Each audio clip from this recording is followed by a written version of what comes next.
The famine in East Africa will potentially affect 20 million people. The latest numbers say hundreds of thousands of children could die. And yet, even as the media is not covering it, here at 100 Huntley Street, we feel compelled to not just raise awareness, but to do something about it. Thank you so much for enabling us to raise an unbelievable $800,000 for emergency food relief, thanks to a government match and some food grants. It's an amazing amount. To help us find out where that money will go, one of our partners, David Adcock from ERDO, joins us by Skype. David, thank you so much for joining me. You're welcome. It's good to be here. And thank you to you and the viewers from Crossroads for partnering with us to enable us to respond to the people in East Africa, people that are facing, as you just said, extreme need. We are so excited to be able to do this. And I know what it's like. You've been there. I know what it's like to be there and be around people who are suffering so profoundly. And you don't know where the money's going to come from, you know, and you're just praying that God's going to provide. So what does it mean to you to see this kind of response? Well, it truly is incredible to see this response right across our country from kind of east to west, and to know that people in Canada are coming close to our neighbors in East Africa in real and practical ways. I mean, our program officer just came back from East Africa. She met people like Bonet. Bonet is a widow from northern Kenya. And Bonet is now looking after the children of her daughter, who just passed away herself. So she's now got 4 children right in the middle of this famine in northern Kenya, in Marsabit.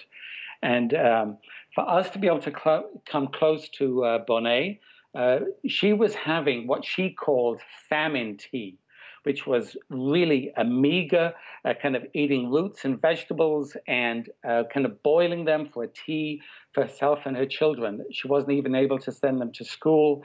But because we came close to her, because of the response of partners like Crossroads, she's been able to get oil and maize and navy beans and protein, and not amazing amounts, but enough to be able to get by. So we're able to come and respond. And so when you meet grandmothers like Bonet and see the gratitude and hear the difference that we're making, I mean, that's really gratifying.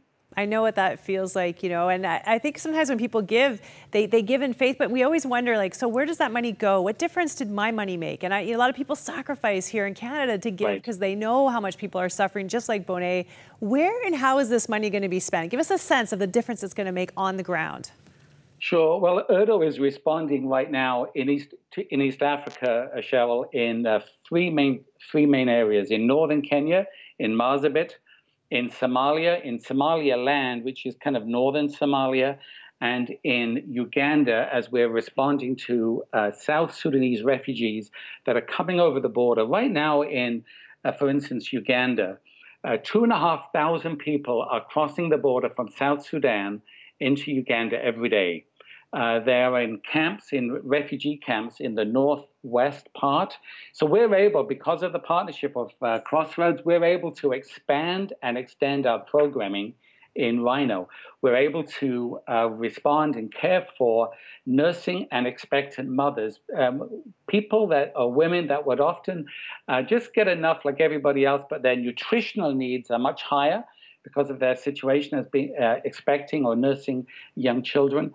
So we're able to provide a corn-soya blend, and we'll be able to extend this now and expand this to over 2,000 women right through to the rainy season. Hopefully the rainy season will come at the end of November. Wow, we are so excited to make a difference for these moms. I've been with literally starving babies in Uganda. I know how hard it is to see that. David, thank you for what you do, because I know it's powered by faith and the compassion that comes from God, and we're so pleased to partner with you in all that you're doing. Well, we are truly very grateful. We're even more grateful, Cheryl, because, as you just said, it's not really hitting the media as much. So when viewers and watchers of the Crossroads programs are able to respond, we really know that it's not motivated by the media, but motivated by their love of God and their love for people around the world. So on behalf of all of us here at ERDO, please hear our thanks. Thank you so much, David. Thanks for joining us. God bless.